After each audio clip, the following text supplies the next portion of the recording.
Les dirigeants de plus de 20 pays ont assisté à la signature d'un accord de cessez-le-feu à Gaza. Le président des États-Unis Donald Trump et le président égyptien Abdel Fattah al-Sisi ont déclaré que la recherche des corps des otages israéliens sous les décombres de Gaza serait une priorité cette semaine.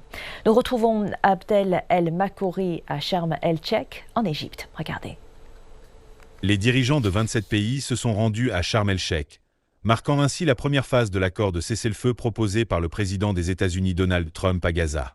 Le Premier ministre néerlandais m'a confié que les dirigeants présents souhaitaient qu'Israël et les Palestiniens prennent toutes les mesures nécessaires pour préserver le cessez-le-feu. Lorsqu'on observe les différents dirigeants présents ici, de l'Indonésie aux pays arabes, mais aussi de nombreux pays européens et du Canada, nous sommes tous convaincus que le moment est venu d'écrire l'histoire.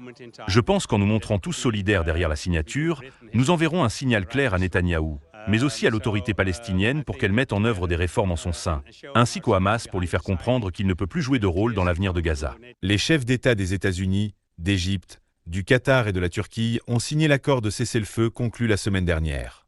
Ils ont apposé leur signature sur le document non seulement en tant que médiateurs, mais aussi en tant que garants. Ils veilleront à ce que la première phase de l'accord soit pleinement mise en œuvre, et à ce que les négociations concernant l'avenir de la gouvernance de Gaza et des groupes de résistance armés commencent immédiatement.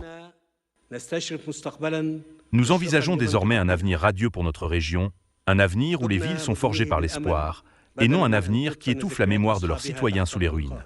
Nous sommes face à une opportunité historique sans précédent, et peut-être la dernière.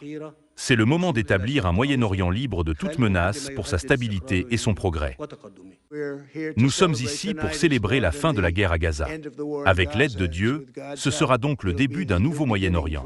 À partir de maintenant, nous pouvons rendre la région prospère et forte, unie dans son rejet de la voie de la terreur.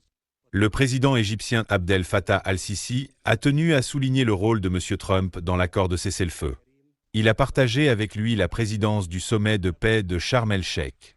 M. al-Sisi a également décoré M. Trump de l'Ordre du Nil pour ses efforts dans la négociation de l'accord, la plus haute distinction décernée par le pays. Au cours du sommet, M. Trump a demandé à M. al-Sisi de rejoindre le Conseil de paix pour la gestion de Gaza. Le président égyptien a demandé à M. Trump de participer à la conférence sur la reconstruction de Gaza que le Caire accueillera prochainement.